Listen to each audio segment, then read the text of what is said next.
किसान भाइयों और मेरे साथियों सभी को मेरा सादर नमस्कार। मैं अपने साथी श्री प्रेम शंकर जी के साथ अपने क्वार्ट से सोच फार्म मलीगढ़ पर मौजूद हूँ। साथियों, हम सब जानते हैं कि चाहे हमारा अपना परिवार हो, चाहे हमारे किसी साथी का परिवार हो, चाहे हमारे किसी भी किसान भाई का परिवार हो, हम सब के परिवार को लालन पालन के लिए हर रोज़ गेहूँ, चावल, दाल, सब्जी, फल, फूल, दूध और तेल की ज़रूरत पड़ती है। और ये सब चीज़ें हमें परोक्ष या अपरोक्ष रूप से खेती से और प्रकृति से ही मिलती हैं। लेकिन अक्सर ये देखने में आ रहा है कि हमारे किसान भाई अपने खेतों में अपने परिवार की आवश्यकताओं को नज़रअंदाज करते हुए अपने खेत के पूरे भूभाग पर किसी एक ही फसल को बो लेते हैं और उसमें जाने अनजाने में बिना सोचे समझे पूरी मात्रा में उर्वरक, यूरिया, डीएपी, पोटाश, सल्फेट का प्रयोग करते हैं और इंसेक्टिसाइड, फंगिसाइड, वीडिसाइड का भी प्रयोग करते हैं और यहाँ तक कि प्राकृतिक संसाधनों का भरपूर उपयोग करते हैं, जैव विविधता का वो भी नज़रअंदाज करते हैं। और ये सब काम इसलिए करते हैं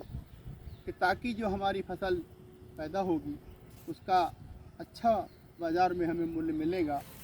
और वहाँ से जो पैसा हमें मिलेगा उससे हमारे परिवार की सब आवश्यकताएँ पूरी हो जाएंगी।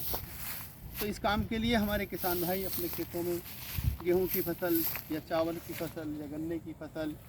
या टमाटर की फसल को बोकर ही अपने में संतुष्ट हो जाते हैं, जबकि ऐसा नहीं है। किसी एक फसल को पूरा करने से हमारे परिवार की सभी आवश्यकताएँ पूरी नहीं हो सकती। साथियों, अगर सब कुछ ठीक ठाक रहा, मान लीजिए पर्यावरण अच्छा रहा, प्रकृति में कोई फेरबदल नहीं हुआ, मौसम परिवर्तन नहीं हुआ, कोई आपदा नहीं आई,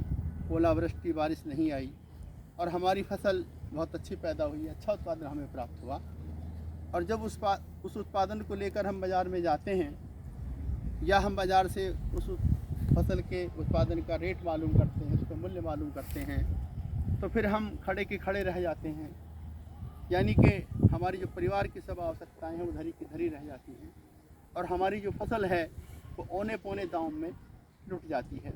या हम उस फसल को अपने खेतों में जोत रहे होते हैं या उस फसल के उत्पादन को सड़क पर रखकर प्रदर्शन कर रहे होते हैं। साथियों, हमें चाहिए कि हम अपने परिवार की आवश्यकताओं के अनुसार अपनी परिवार के सदस्यों को स्वास्थ्य को ध्यान में रखते हुए अपने खेतों में सभी तरह की फसलों को बोएं, जैसे धान, मक्का, ज्वार, बाजरा, कोदो, सावा, वडवा, रागी, गेहूँ, चना, मटर, मसूर, सरसों, तिल, अलसी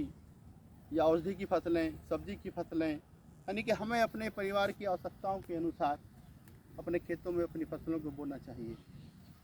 अगर हम अपने परिवार की आवश्यकताओं के अनुसार अपने खेतों में सभी फसलों को बोते हैं तो उससे हमारे परिवार की सब आवश्यकताएँ तो पूरी होंगी ही, साथ ही हमारे जो पशुओं को चारा है वो पूरे वर्ष मिलता रहेगा,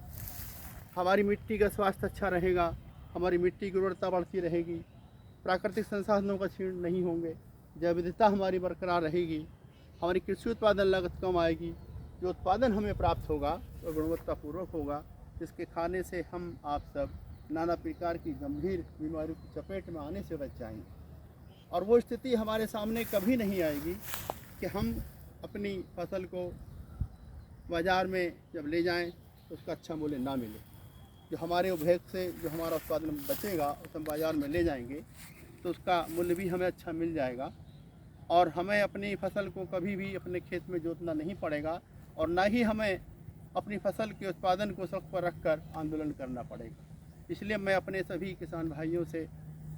यह अनुरोध करता हूँ कि आप अपने खेतों में अपने परिवार की आवश्यकताओं के अनुसार फसलों की बुवाई करें। साथियों, आपने मेरी बात को सुना। अगर आपको मेरी बात अच्छी लगे, आप हमारी इस वीडियो को लाइक शेयर करना ना भूलें। साथ ही अपने साथियों में, किसान भाइयों में हमारे इस वीडियो को शेयर कर दें और हमारे इस खेती और प्रकृति के चैनल को सब्सक्राइब कर लें। मेरी वीडियो सुनने के लिए आप सभी का बहुत बहुत धन्यवाद।